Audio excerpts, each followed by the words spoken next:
In this week's video, we'll review the latest charts and data to help us understand why 75 years of stock market history sides with the stock market bulls.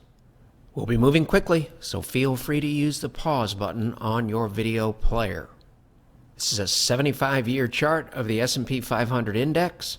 We're going to start down here in the lower left-hand corner of your screen in the 1950s and study all of these rallies and corrections to see what we can learn about the market's present-day risk-reward profile. It's a 14.82% correction that occurred in calendar year 1953. Notice how the look of the stock market's trend differs significantly here, here, and here. The market transitions from a bullish trend to a bearish trend and back to a bullish trend. Thus, all things being equal, we would prefer the 2024 chart to look more like the right side of the screen up here relative to the left side. So let's compare this period head-to-head with 2024. And it's probably fair to say that the transitions look similar. I doubt there was a time in market history where you have a chart like this, where the market comes up near the prior high and you don't get incessant calls for a double top. So as we walk through these historical examples, we want to see how likely is that when you have a turn like this. In this 1953 case, when we turned here, this event was over. It's the same period down here. So there was not a double top. The market rallied significantly and never looked back in this case. In each one of these cases, we'll be looking at a weekly chart with the 200-week and the 30, 40, and 50-week moving averages. And in each case, we're going to be looking for corrections or bear markets where we had a transition from a full-bore bullish look to a full-bore bearish look and back to a full-bore bullish look. And typically that takes time.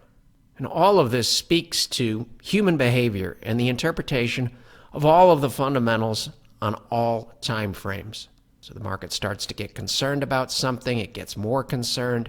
Eventually, whatever it was concerned about isn't as concerning, and expectations about future market outcomes improve. Late 1957, 21.63% pullback. Price comes back, makes a stand at or near an upward sloping 200-week moving average, the dotted line. Again, we can see the similarities between the two periods. We go from a full-bore bullish look up top, full-bore bearish, and back. Similar situation down here in 2024. The market did give a little bit of a head fake here in 1957, but if you look at what's transpired over several months here and how the trend has clearly reasserted itself in 2023 and 2024, it's difficult to say that this counter trend move here is similar to this turn here. They're not similar. The duration and magnitude of this down here is significantly different than the duration and magnitude here.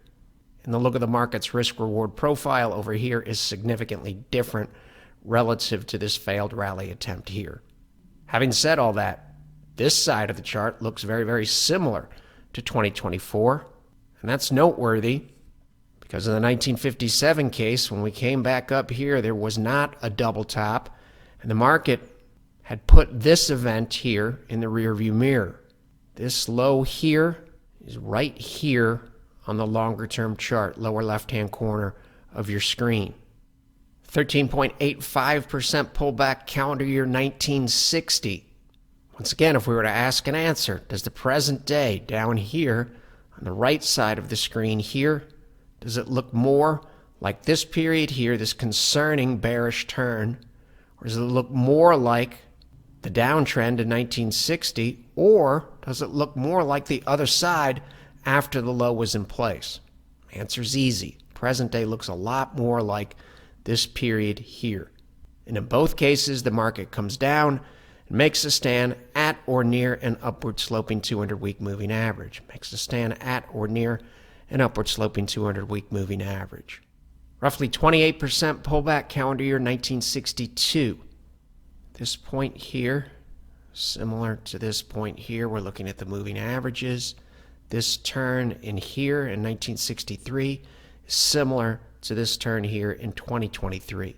This low in 1962 was a significant low, and the market rallied for a long period of time. The S&P 500's weekly chart peaked in Q1 of 1966. The market experienced a 22.18% correction.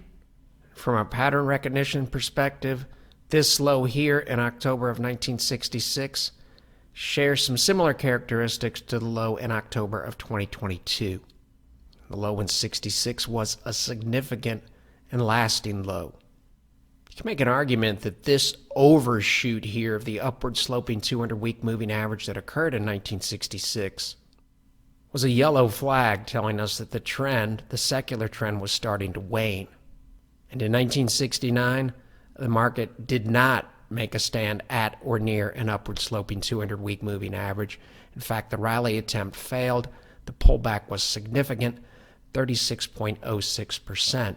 Point of the exercise: this decline here really doesn't look anything like a secular trend, and it really doesn't look anything like what we've experienced in the past 2 to 3 years. If the present day chart here, January of 2024, starts to morph into something more like this here, concerns would increase. They would increase even more if from a full-bore bearish look here, we had a failure at a flattening 200-week moving average. After that, the decline started to spiral, and it became extremely painful before it was over. Even though these periods really aren't similar, we can see similar characteristics to where the market bottoms and then eventually rallies, and it's still probably fair to say that the right side of the upper chart looks more like the right side of the lower chart relative to this period in here. But with this type of look up here, we're dealing now with a period of secular stagnation, and thus it's not particularly shocking that there was another extremely painful event coming. Once again, the market fails here in 1973 at a flattish or upward sloping 200-week, and it does so with a weekly full-bore bearish look, with blue the fastest moving average to 30-week on the bottom, green the slowest moving average of these three here on top, and price below all the moving averages, and the slopes are all down. For the purposes of this exercise, the full-bore bullish look and full-bore bearish look are based only on the 30, 40, and 50-week moving averages. This is the intermediate term trend within the context of the longer term trend.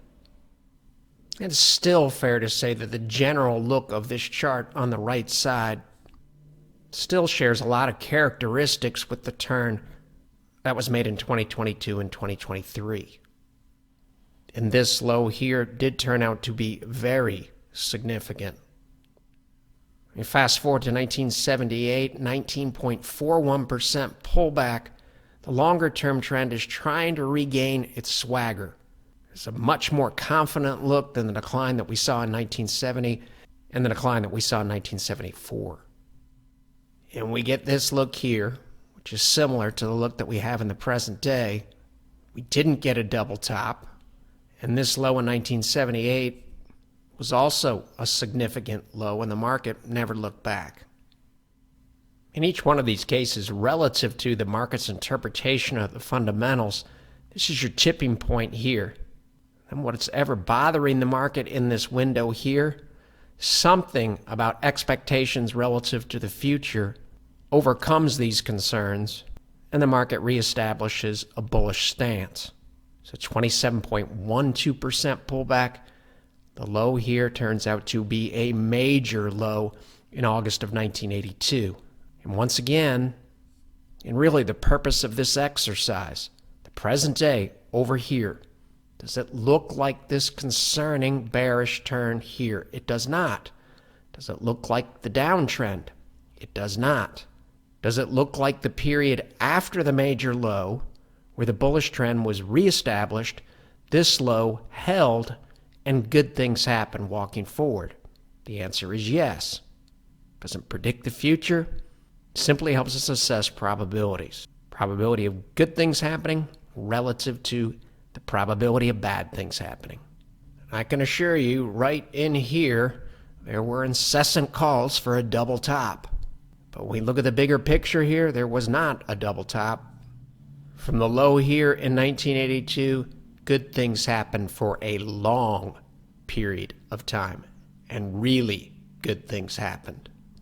And it's noteworthy. Look at the market's profile here when we do not see anything like a double top. And compare and contrast it to the market's look here and the profile here when we do see something from a shorter term perspective that looks or could be called a double top. But once again, this look in here, in terms of what happened between here and here, the magnitude of the improvement in the market's profile here pales in comparison to what we have in the present day. Said another way, this really doesn't look anything like this setup here, and it looks a lot more like the right side of these charts, including this chart here in early 1983.